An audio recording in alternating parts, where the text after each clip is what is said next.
So we're looking at the low back and potential issues which could be causing discomfort or pain or stiffness through that area.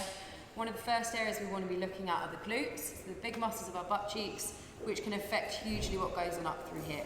So we're going to do some trigger point work. We're going to place the ball under the bum cheek. We're going to start moving around, finding any areas of tension. Once you find them, you're going to extend the leg out, keeping the ball in place, and you're going to bring that knee slowly up to the chest and back out a couple of times.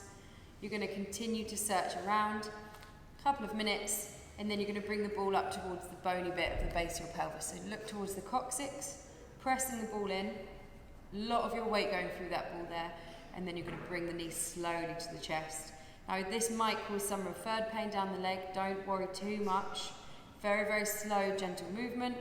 Nice, just knee bending into the chest and out, it should start to slowly release. We're then going to follow the line of the pelvis, moving up, dropping to the elbow, and then around the hip. So you want to spend a good minute working from the back of the hip round to the side here. So I've just sped that bit up there.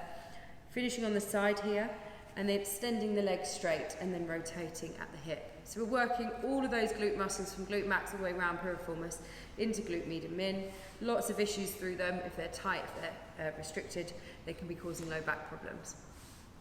So what we're then going to do, we're going to initially work with a foam roller. We're going to work into the side. So this waist section between the top of your pelvis and the bottom of your rib cage. You're going to wedge that foam roller into that gap, holding on to the front here.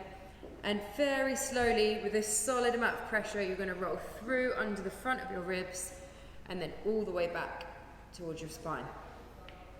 So if you have tightness through your obliques or through your QLs, through your spinal erectors, any of these muscles here, this is a good way to start targeting them and releasing them.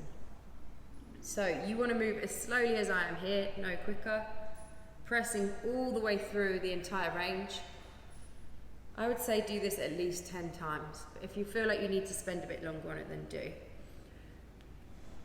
So you're pulling the roller into your ribs, the bottom of your ribs at the back here, and as you come through, try and get as far through into the front of your rib cage as you can. So you're pressing right in and under those ribs.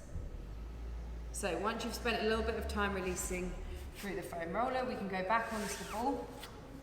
You're going to find those two bony bits at the base of your spine. You're going to work just above on the one side.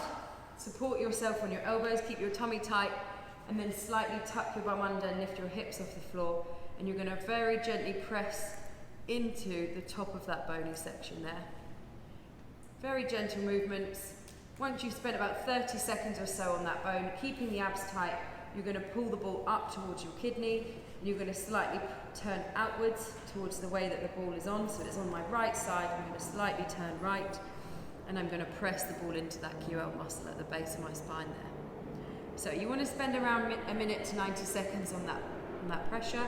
You don't want to be doing this too often because you might find that you bruise. So no more than once or twice a week with the trigger point worker through the low back, because there's very superficial muscles going on through there. Then we can look into that hip range of motion. So we're going to look at a pigeon stretch, pigeon pose. Easiest way to get into this is in a press up position. Bring the foot through to the opposite hand, hold the foot and drop the back knee. To get this front leg to the floor without compensating through here, so we're still working the range through the hip, you're going to extend the back leg away and try and push that front leg down to the floor. So press and hold actively for 5 seconds.